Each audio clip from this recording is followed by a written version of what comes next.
what are you doing? You've wrecked it. You'll never work in this industry. All right, Because he will work in this industry, and he's very, very good. Show your move. Good news, everyone. Don't you little giddy when you see onions? Welcome to 20th Century Boy. My name is Podcast Mike, and this is the inside of my mind. G'day guys, welcome to 20th Century Boy, Radio Mike / Podcast Mike, sometimes just Mike here. Hope you're going well. It's been a huge week for me.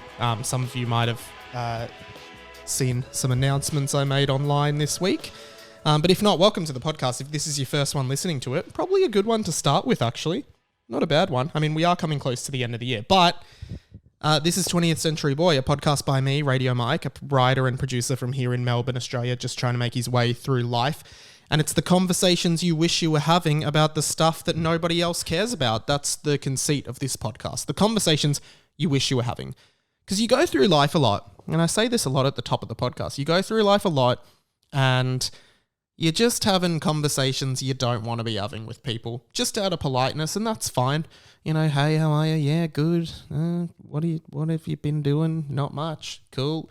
And, you know, this podcast strips all that away. No small talk, straight to the big talk, and it's the conversations you wish you were having about the stuff that no one else cares about. That's what we're all about here.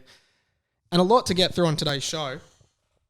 Up top, though, we currently are running a promotion with Angel Grove Collectibles. angelgrovecollectibles.com.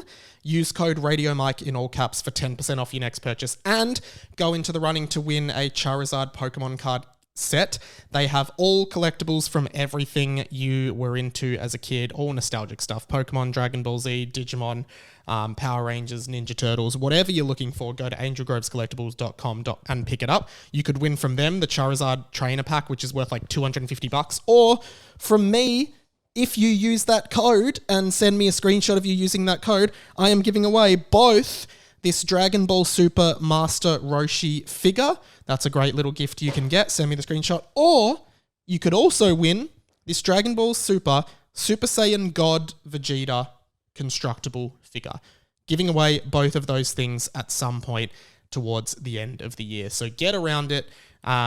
Use the code RadioMike in all caps, angelgrovecollectibles.com. You've seen the title of the podcast this week, and I'm going to talk a little bit about my journey as a podcast producer just in a sec, because I announced this week that I'm finishing up as producer of Tofop. I'll speak a little bit more about that in a sec. I just want to do a couple of listener messages up the top here. So, Radio Scooter, long-term listener of the show, and welcome. Welcome back. Glad to still have you around. I was going to do this segment actually, sorry, random detour, but that's what I do on this show a lot. I was going to do this segment of like the checking if people who used to listen to the show that I remember still listen. I might just do that here. Radio Nacho Cheese was a long-time contributor to the show. He says he would never miss an episode, but just wanted to check in. Nacho Cheese, I think the long-time listeners miss you. Haven't heard from you for a while. We also had a listener for a while called Mel, Radio Mel, who was a very vocal contributor. She used to contribute a lot. Haven't heard from Mel for a while. Mel, do you still listen to the show? Write in. Just check in. Let us know you're still around. That'd be good. But anyway, Radio Shooter. Now, of course, on this show, and this is what Shooter's talking about, we are currently in the season of Nomus.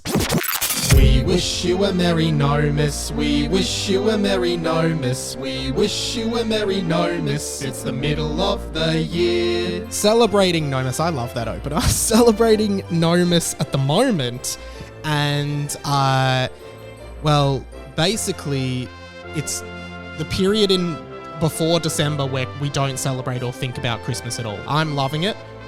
Message in your favourite Nomus carol. My favourite Nomus carol is probably All My Friends by LCD Sound System. A Nomus carol is just any song that's not a Christmas carol.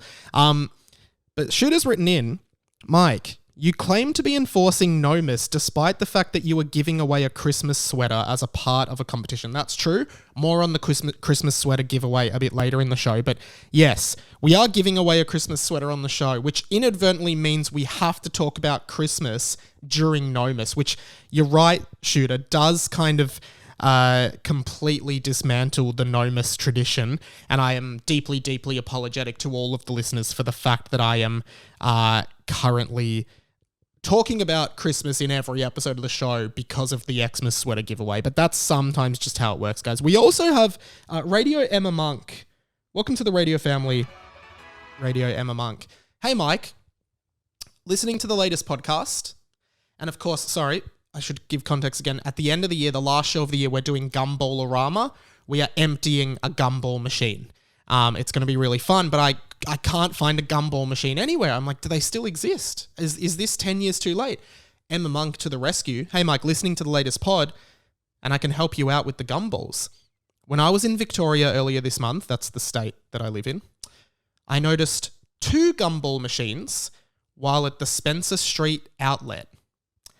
Both were maybe a third to half full. Hope this helps. Surely enough, producer Pat on this show was at the Spencer Street outlet the other day. He's taken a picture of those exact 2 gumball machines. Now, by the looks of it, one is a traditional gumball machine, one is a bouncy ball machine. Sometimes they put bouncy balls in. So we won't be doing the bouncy ball machine, but the gumball machine is there. I'm not sure if it takes 20 cents or 50 cent coins though. So Pat or someone listening, can you check that? And looking at it, it's pretty big. Like, I reckon you probably could have 500 balls in there easily. So I guess we're going to find out. So we will be doing the Gumball-orama at the Spencer Street outlet in the city. That's where we're going to do it because that's easy to get to. And if you want to come along on the day, I'll announce what day we're going to do it. Feel free to just come along and watch. Me and Pat will be there, so it should be a bunch of fun. Thanks to everyone writing in. Write in anytime. That's how you contribute the show. You guys help build the show by contributing to the show in that way. RadioMikePod@gmail.com, radio.mike on Instagram. Tweet about the show at It's Radio Mike, the TikTok, the YouTube, or leave a voice message, 1-800-438-353. Call it and leave a voice message, or just leave a voice message in my Insta DMs, whatever you'd like to do. That's the best way to get in touch, and I love hearing all the things you guys have to say. Announced earlier this week, and I actually announced it on the Patreon podcast, The Overflow, a few months ago, so you get a bit of early content there. But yeah, I'm finishing up with TOEFOP, which is Will Anderson and Charlie Clausen's podcast and podcast network that I've worked for about 5 years. Finishing up at the end of the year, essentially. Not totally, but as the main producer of their pods, they've been acquired by Listener, which is a podcast production company, and they're going to have much more resources, which is very good for them. But I did want to talk a bit because I put this little this thanks tweet and Instagram post out there just saying thank you to all the people who helped me get that job, and that's been like such a defining part of my career, particularly in the earlier days. I produced Will Anderson's Willosophy podcast, and I've never really told too much of the story about working on that show here. So I thought it would be good to just explain to people how I became a podcast producer, because that's what I've been doing, and I never really set out to do it. I always sort of thought I was going to work in radio, and my dream at the time was to produce Drive Radio. Like, I loved Hamish and Andy. They did the National Drive show on Fox FM and the Hit Network around Australia. And I always just thought, I want to do Drive Radio. I want to produce it. And I mean, that was my goal when I started working in radio. So at the end of 2017, and I know some of you will know bits and pieces of this story, but at the end of 2017, I was the panel operator on the final week of the Hamish and Andy Drive Radio show. So Jack, it was an outside broadcast, and Jack was with the boys in all the outside locations they were broadcasting throughout the week. So I was back in studio paneling, talking to the guys and etc. And the executive producer of the Hamish and Andy radio show was Sam Kavanagh. And I worked a lot with Sam, and I was super passionate about Hamish and Andy, as I'm sure you guys know. I worked a lot with Sam on that week, and just generally at Fox FM when I was working there.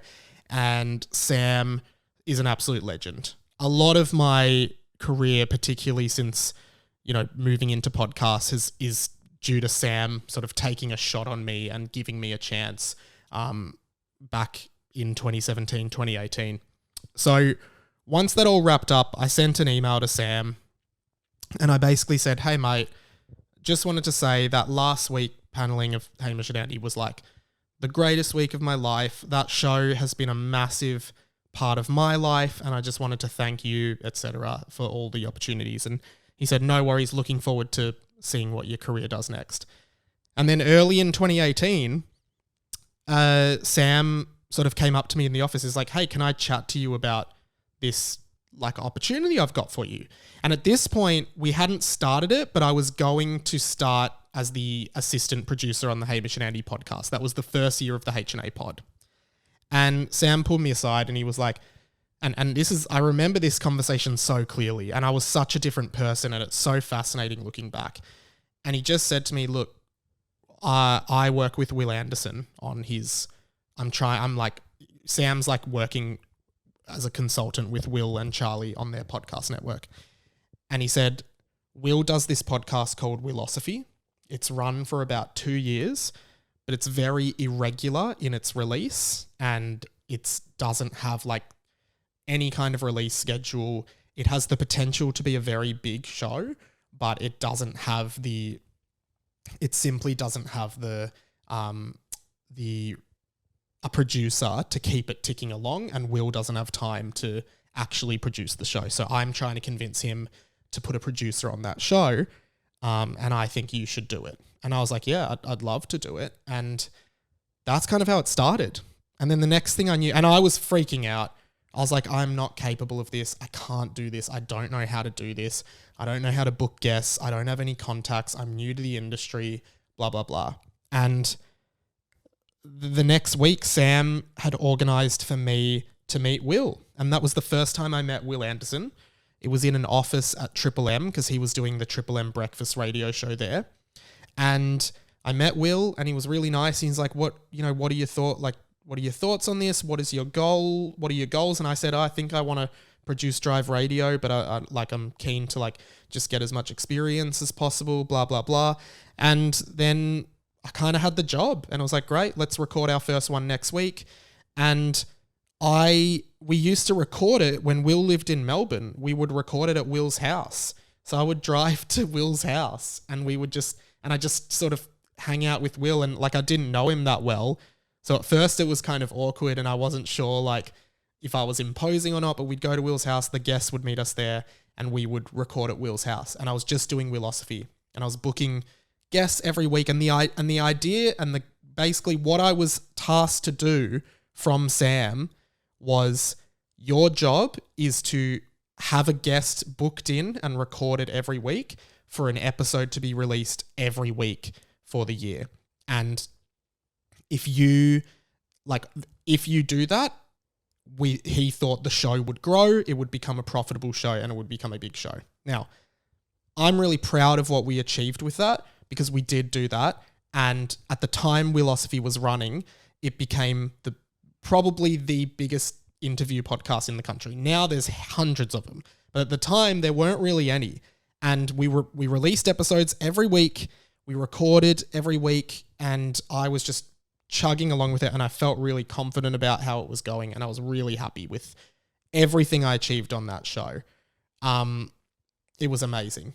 Of course, at one point then Will left radio, it hit COVID, and he moved to New South Wales, so then it became a remote podcast, and I had to learn how to remotely set up guests and everything like that. But looking back on that show and my experience with it, it was really interesting because I just was booking all these awesome guests. Like I had booked Julia Gillard, who was the Prime Minister of Australia, which was a big deal. And I had to teach Julia Gillard how to record on GarageBand, which was fun. At one point, there was Jimmy Carr, the comedian. I was just talking to him on a Zoom call, waiting for Will to join the call, and my housemates were in the other room just hearing me talking to Jimmy Carr, which was crazy. Even like Tony Armstrong, who's become very big in Australia. Funnily enough, like Tony Armstrong came to my house at the time to record his Willosophy episode because he didn't have a mic set up. So I just said, it was when I lived in Northcote, and I just said to Tony Armstrong, come to my house. And the funniest part about that was, and you just meet all these interesting people, but then it turned out Tony Armstrong used to work with my brother and they were really good friends. And immediately as I opened the door when he arrived, he was just like, oh, you're Dan's brother. I used to work with your brother. And we were really good friends and like used to have beers on my brother's balcony and stuff. So just funny stuff like that. And, you know, working on that show was such a blast. It was an incredible experience. It was such a good show as well. Like I learned so much from working on Willosophy. And at the same time, I was starting working on Hamish and Andy. The way I got that was after I finished on the Drive radio show, and the boys were leaving radio, and then I got in contact with Dave Cameron, who Hamish and Andy fans will know as Grumpy Dave. And I said, hey, I'm really passionate about radio and being in the business. Can you give me any advice or tips on what to do next? And he said, would you want to work on the Hamish and Andy podcast? And me, like he literally just said it like that. Like we had a longer conversation. He was like, oh, maybe you could be interested in doing this. And I was like, yeah, I'd love that. And yeah, I started doing that. And when COVID hit, because I was still working casually a lot in radio, I did that paneling stint on the Hot Breakfast with Eddie, Will, and Luke Darcy, and that was an amazing experience that I look back on and I'm like, I can't believe I did that. Like I was like 23 paneling this #1 breakfast show in Melbourne with some of the biggest on-air talent in the country, and I'm just behind the panel, making tons of mistakes, admittedly, but honestly trying my best. And I look back on it all now, where I'm at now, leaving Tofop, I suppose, and I just think, wow, like how did I do all that? How did I have the courage to do all of that? Because now where I am, I feel so confident, but back then I didn't. But I was just like, I have to do this. Like I have to give all of these things a shot. That's my way into this industry. And I think when COVID hit, radio died. Like there was not died, like, but there was significantly less money in radio, significantly less casual jobs in paneling and stuff. And I essentially just had to go into podcasting because there was no other work. So I just sort of transferred my skills to podcasting. But that's also when I kind of started ramping up on this show, doing more of this. And then as time went on, I started all the stuff I was learning from making podcasts with other people, bigger people, I was kind of taking back to this show and trying to channel it into what I do here. And whether that was working with Tofop and Will and Charlie or Hamish and Andy or even Luke and Lewis and seeing what all these different people were doing in the podcast space and trying to adopt those measures to make my content better. And so, yeah, out of necessity, I just became a podcast producer, and now I don't really do too much work in radio at all. Not that I'm not open to it, but it's just like podcasting has boomed so much. Anyway, eventually I took over as well for Tofop, Fofop, and Two Guys, One Cup. It's just been, it was working with Tofop and Will and Charlie has just been such a great experience, and they've been so supportive of me and this side of my stuff as well, like my on-air stuff, which has been awesome.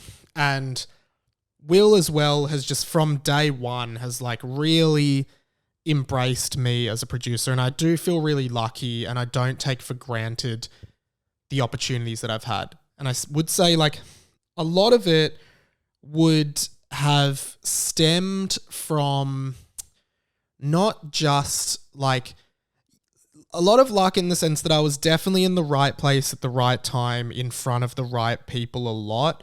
And I guess the argument is that you make your own luck, but also like a bit of privilege as well. Like, don't get me wrong, but I do feel really lucky. I don't take for granted the opportunities that I've had, and I'm really grateful for that experience to be working with such a good show.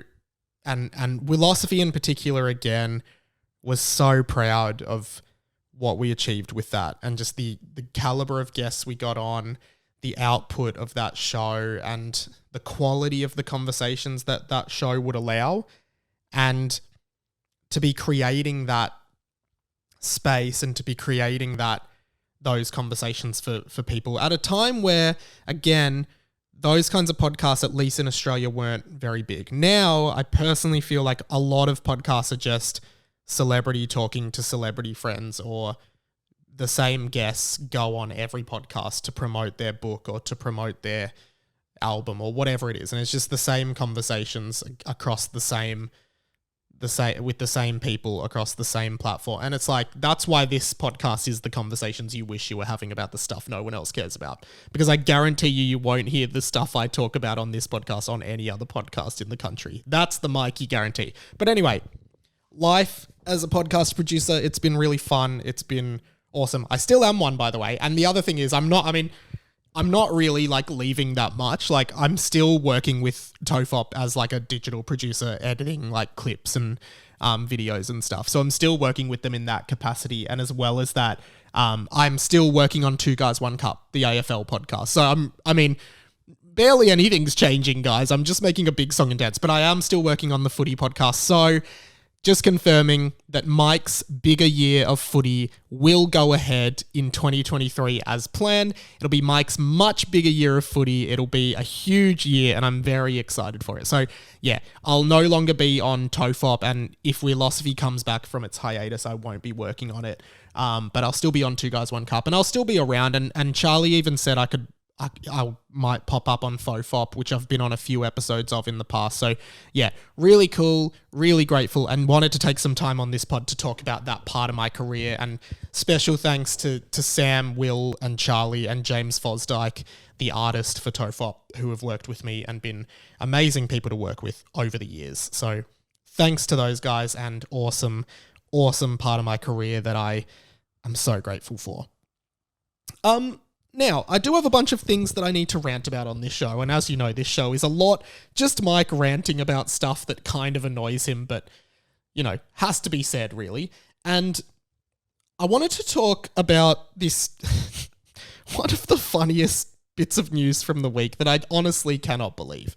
I genuinely cannot believe that this happened.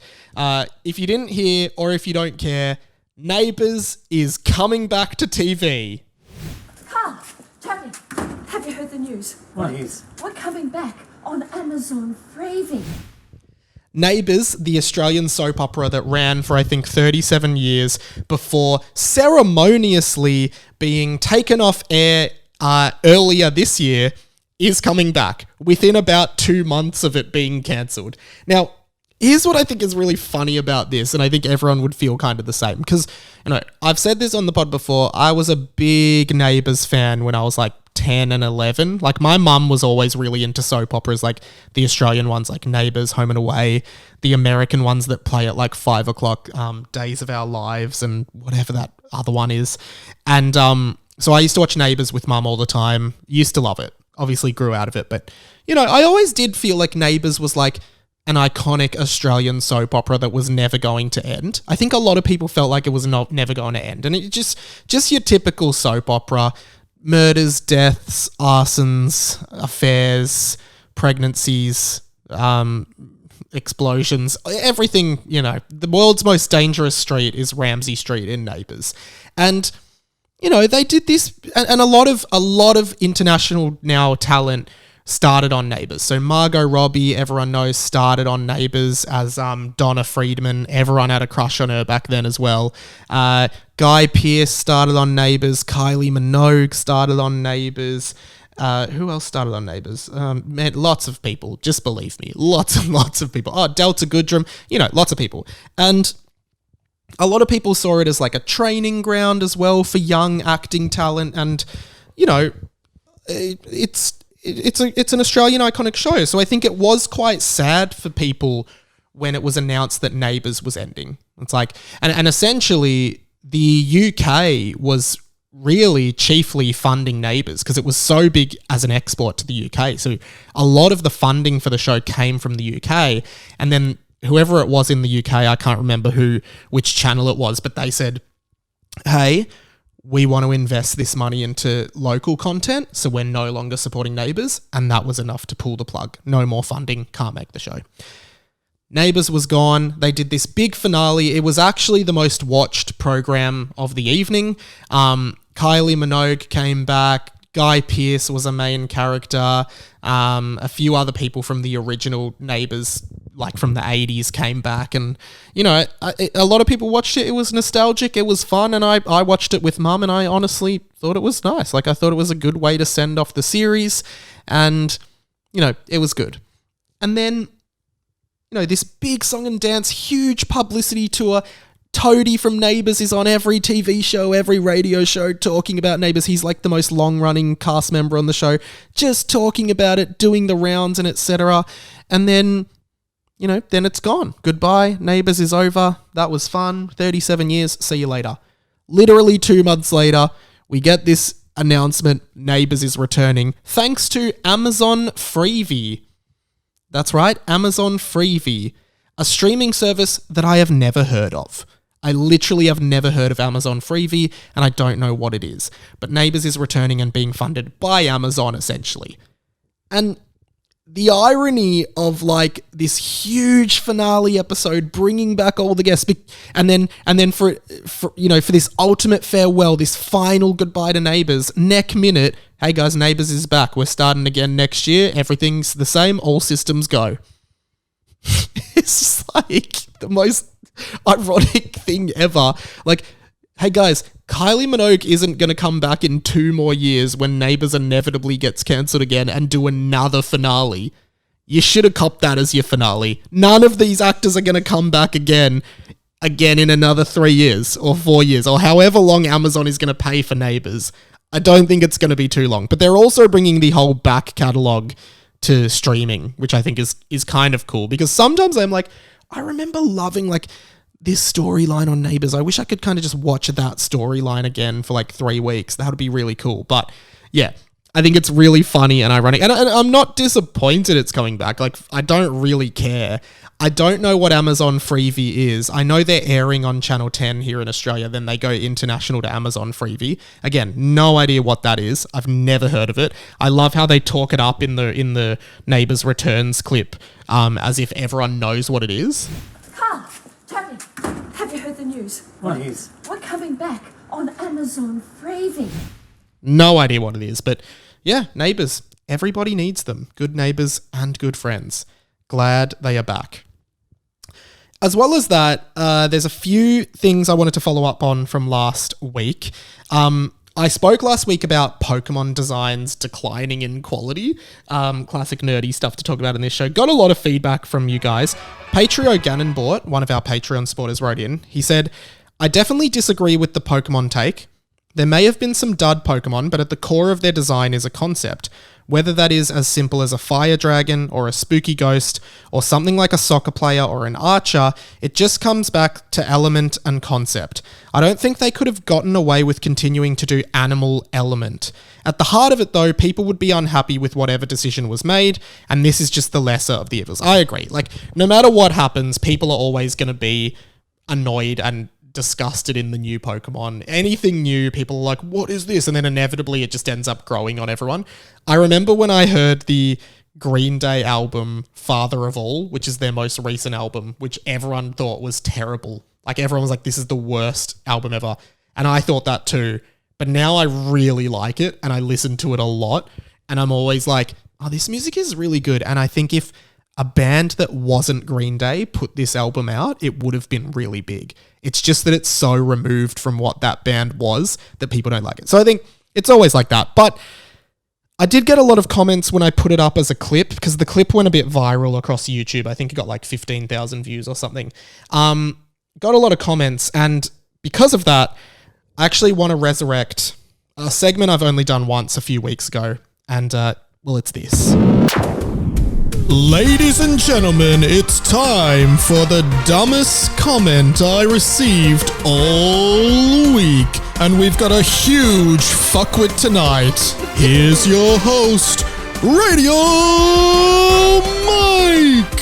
Thank you. Thank you, Announcer Mike. This is a comment, I want to remind you, it's a YouTube comment from somebody in this world, on this planet, I assume. And please just remember, this is a comment on a video about the children's video game franchise Pokemon and the designs of Pokemon being declining in quality, in my opinion. This is a real comment that I received. I'm going to read that comment to you now. So now this isn't the comment. I'm going to read it now. Remember, this is about Pokemon. This is it. I have to explain to you that this is a real comment. Like, you almost won't believe. Okay, I'm just going to read it. Their feminist, woke feminism, no genders and soft for kids to kids in their 20s. Shit sad and depressing. I'd go to the suburban middle-aged winos and pill poppers, Karens and alike mums with no water to float on, but ruin everything for everyone for my special little boys and girls that are adults and F up. That was a real comment I received, and that is the worst comment of the week. Another thing that I want to follow up on that I haven't followed up on forever. Sorry, can we just acknowledge that comment? Sorry, I just moved on so quick. They're feminist, woke feminist. I didn't even talk about feminism. I was talking about Pokemon. I feel like this person commented on like the wrong video, maybe. They're feminist, woke feminism, no genders and soft for kids. Shit sad and depressing. Suburban middle-aged winos and pill poppers, Karens and mums with no water to flow. Anyway, I don't know. I do need to do a cheeky version, a cheeky update on this. Pull out the red carpet because it's Mike's big year of premieres. I did talk about the big year of premieres a few weeks ago and how it's sort of been declining as the year has gone on, but I can confirm that I'm going to not a premiere tonight, but a media invited event, and I wanted to detail this because it kind of leads into another thing I want to talk on today's show. So, how do I put this? Basically, maybe a month ago, I was invited to a screening of Avatar, the James Cameron film, the original Avatar that came out in 2009. They were replaying it, and it was fun. It was at Melbourne Central. We went. It was cool. And a lot of people there did think it was a screening of the new Avatar movie, Avatar: The Way of the Water, which comes out, I think, on December 16th. So a lot of people were really disappointed that it was the original Avatar, because it goes for like 2.5 hours, and people were like, oh, this isn't the new Avatar. This is the original one. So that was fun. I knew it was the original one. I just thought I wanted to see it. And anyway, got an email from Disney, who, runs 20th Century Fox. And it said, hey, you're invited to Avatar: The Way of the Water, an immersive event. And I was like, oh, cool. This is the screening for the second Avatar movie. This should be fun. And I scroll on, it's at the Loom in Melbourne. I don't know what that is, but but then you scroll down and it says underneath, please note, this is not a screening of Avatar: The Way of the Water. It is a sensory event at the Loom. And I'm like, so it's not the movie. It is tonight, though, of the day of recording. I'm recording this on Wednesday, the 23rd of November. It is tonight. So next week on the show, I'll talk about it. I'm going with one of my friends. And it's just like apparently an immersive sensory event at the Loom. So I guess I'm kind of excited about it, but I have no idea what to expect or what it is. So I'll definitely explain. I'll do some videos from it and I'll explain everything next week. But I just thought it was really funny because it's clear they put that there because everyone thought the original screening from last month was the original, was the new Avatar movie, but it wasn't. And they took our phones and everything. Like, let me say that again. I went to a screening of the original Avatar movie by James Cameron that came out in 2009, 13 years ago, and Disney, the company that runs these screenings, took everyone's phones to a movie that's been out for 13 years. What? Did they think we were going to film the screen and post it online? You can buy the movie on DVD. You can stream it anywhere. Why did they have to take our phones? They didn't even show like a sneak preview of the next movie or anything that would justify us not having our phones. I don't know why they felt like they had to confiscate them because I'd seen the movie in almost that exact cinema 13 years ago. There was no secrets that could be revealed or displayed to anyone and be like, oh, they ruined it. No, they didn't. The movie's been out for 13 years, James Cameron. I don't know why you have to take our phones. So then we had to sit there and watch the movie for 2.5 hours and couldn't bloody go on our phones, which was shit. No, that's how movies should be watched. But anyway, tonight is that event, Avatar: The Way of the Water. Not a screening, a preview, immersive experience. I'm sure it'll be fun. There's food and drinks, which is always good. But I did want to talk about Avatar: The Way of the Water. This is the next movie in the Avatar franchise, Avatar: The Way of the Water. And I'm going to make a big call on the show right now. The movie comes out on the 16th of December. Going to make a big call on the show. And I'm happy to eat my words. Very happy to eat my words on this.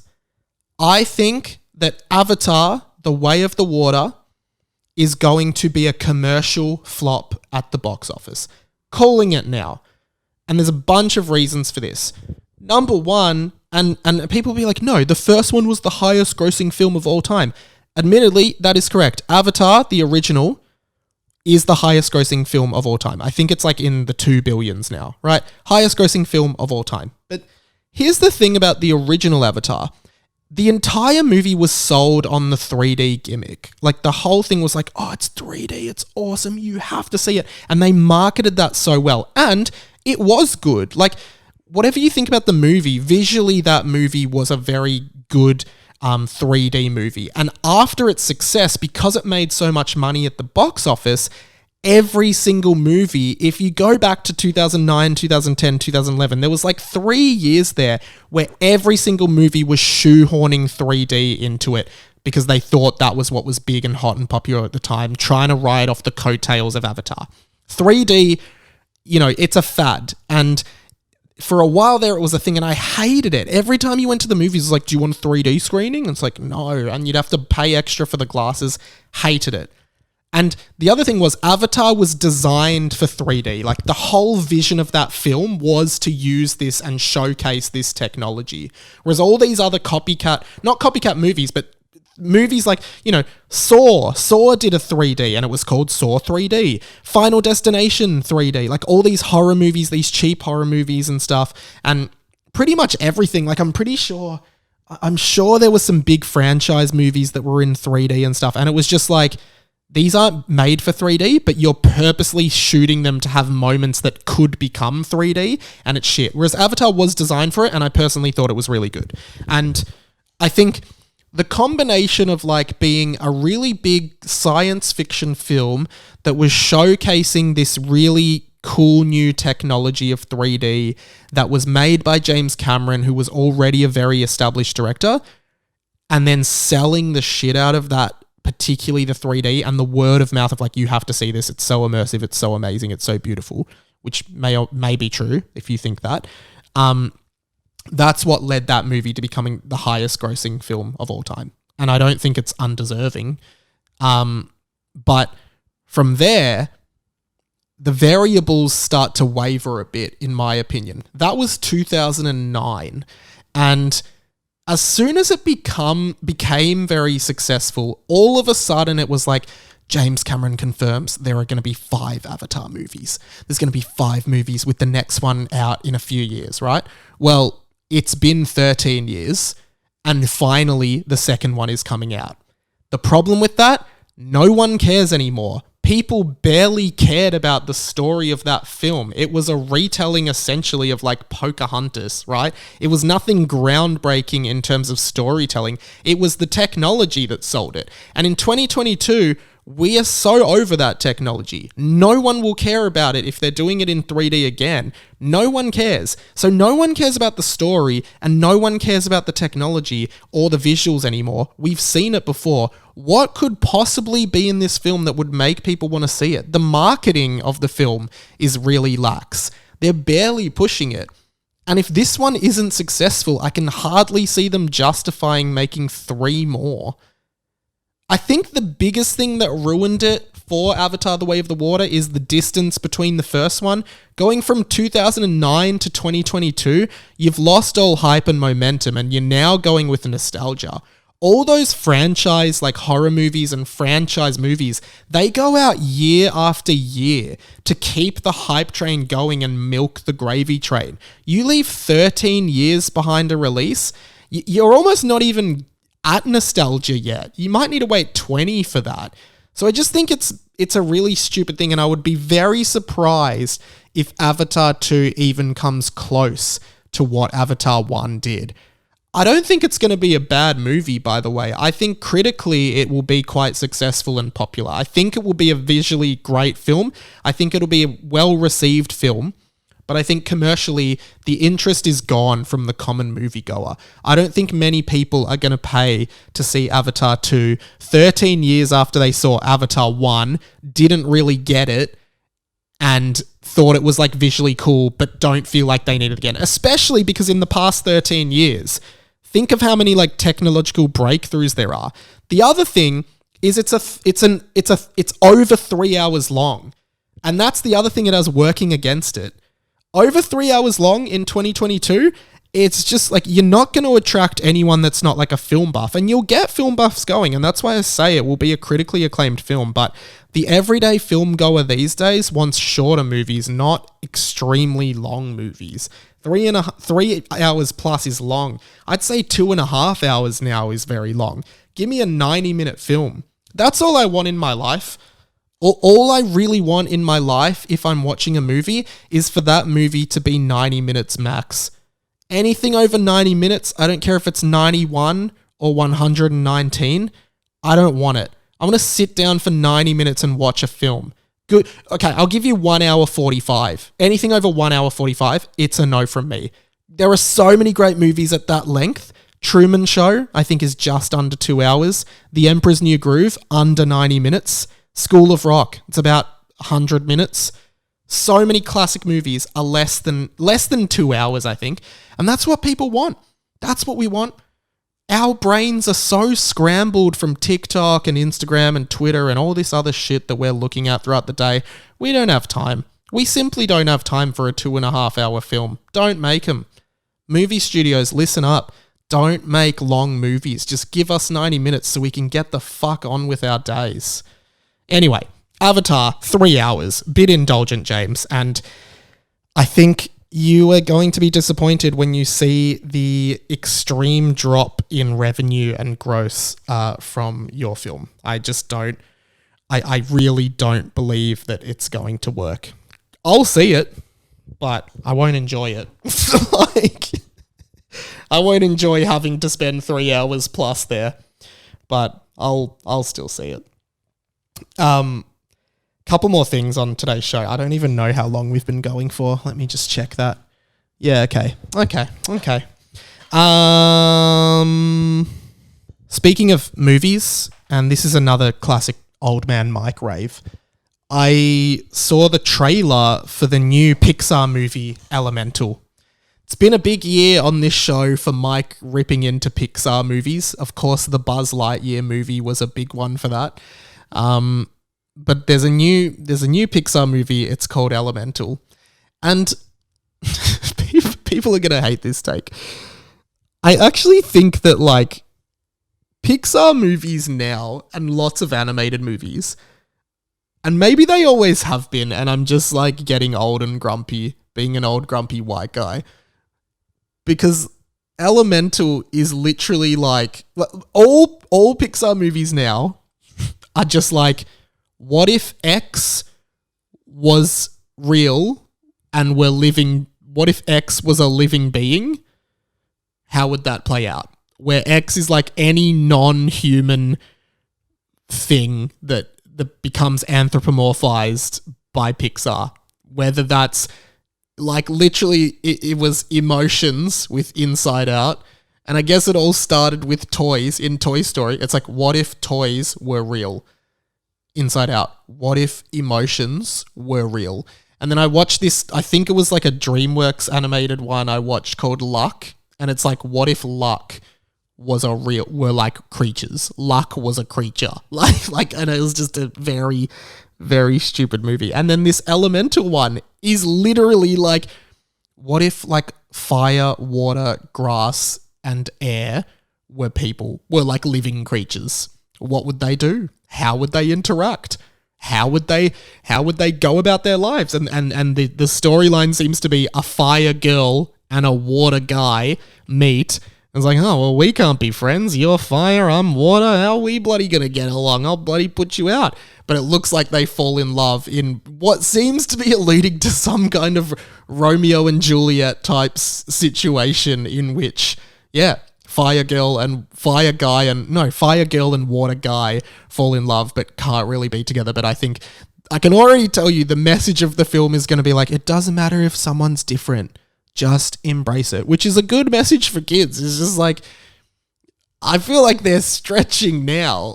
They're just, it's just like, and again, I'm going to see the film and I'm sure I will love it. I love most of the Pixar movies, but yeah, I just think it's funny. Like, what if toys were real? What if ants could talk? What if cars could talk? What if emotions could talk? What if fire could talk?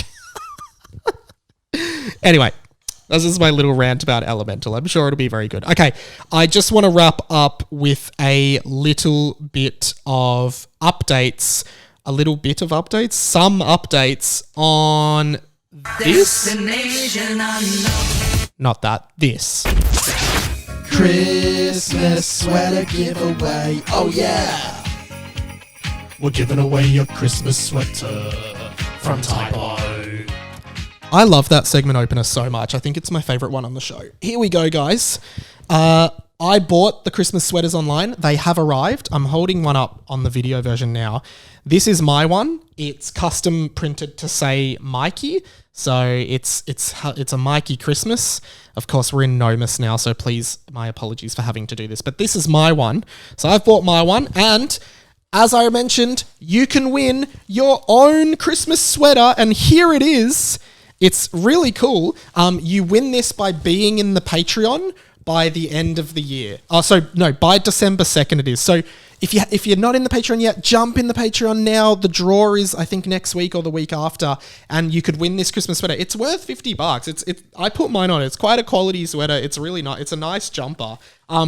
It's actually Friends themed. I didn't realize as in Friends the TV show. So it's got the Friends logo on it. And like it just says Friends, and then it says, could we be any more festive? Like Matthew Perry as Chandler. But the rest is just Christmas themed. But I don't know why it's got Friends theming on it. So you can win the Christmas sweater. Jump on the Patreon for as little as $1 a month. You've heard it all already. I don't have to say it again. But you can win that. It's going out. It's a random draw, so you could win. And of course, remember, angelgrovecollectibles.com. Use code RadioMike in all caps to grab yourself 10% off your next purchase. And if you screenshot the purchase with the code, you can win the Super Saiyan Vegeta constructible thing and the Master Roshi figurine. Please do that. Support the brands that support the show. And let's wrap up with this. The plug. Over on the TCB Overflow, I'm going to talk all about Hamish and Andy's emergency slide party. So if you're interested in that, definitely check that out over on the Patreon. And a bunch happening this week. I will pop up on the final ep of Hamish and Andy for the year, which should be really fun. And from there, a couple of things here.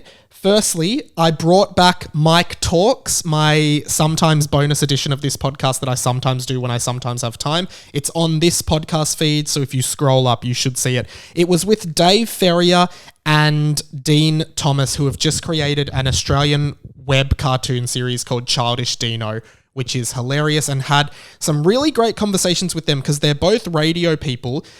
Dave has had his own show in Brisbane for a while, and Dino was the anchor of the Chrissy, Sam and Brownie radio show. So we not only talked about animation, cartoons, favourite shows, and pop culture in that sense, but I also talked to them about their experience because they're both leaving radio now to pursue this animation full time. And I just asked them how they felt about that. How do you both feel about transitioning out of radio and entering the wild blue yonder, I guess, and just seeing what happens? I just want to keep making the things that I'm passionate about, and it took me a while to really figure out what that was, and that's writing and executing comedy. Now that can be in broadcasting, and it has been, but now just for this next little bit, for a year at least, I'm going to concentrate that passion and that skill I believe I have into this cartoon and to making things. Really fascinating chat. Get it on the feed right now. I'd love for you to check that out. I do have some more Mike talks recorded and ready to go out, and I'm really excited to do that series again for a bit. I don't know how regular it will be, but I really want it to be. So check that out. As well as that, the Pat and Mike show. Keelan Brown is currently filling in for Pat, who is away at the moment on some personal leave. Keelan filled in last week, and we had a huge chat.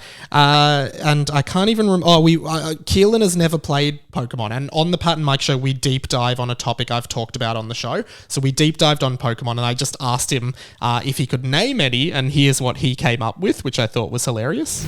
If I asked you to name a Pokemon, could you name Pokemon? Yeah. Yeah. Pikachu. Me too. Mewtwo. Me too. Me too. Hashtag me too. The Pokemon. Piccolo? No, not Piccolo. Piccolo's not from Squirtle. Yeah, did you think Piccolo from Dragon Ball Z was Squirtle? And of course, you can check out Harry Potter and the Boys, my Harry Potter fanfiction podcast, which has now overtaken 20th Century Boy in listenership. It's growing very much. I used to use this show to plug the shit out of that show. Now I am doing the inverse. I appreciate everyone who listens to this show. Still, this is what I put the most work into. So even though it's all my content, I would love for this show to grow in listeners a lot as well, but it is what it is. Check out that on Instagram, HPATB Pod, for daily Harry Potter memes and clips from the show, as well as TikTok, HPATB Pod, and the TCB Pod Instagram has daily memes as well and clips from the show, TCB Pod. The YouTube channel, short clips from the show, 5 to 10 minute highlights. So if you can't hear the full show every week, catch up on the highlights there. And that is... Oh, and here's a grab from this week's Harry Potter and the Boys. Well, J.K. Rowling couldn't put everything in the books. You should have seen some of the stuff Ron and Lavender Brown got up to in Half-Blood Prince. They weren't allowed to put most of that in the book, but it happened. Let's just say Ron, Lavender, and one of the Gryffindors had a pretty good threesome. Said Harry, winking and pointing at himself. That is the funniest content I put out, in my opinion, so please go and check it out. That's all for today, guys. Thank you so much for listening. Support me in any way you can. You know how to do it. I'm not going to say it again. And I will catch you next week. My name's been Radio Mike. This has been The Inside of My Mind.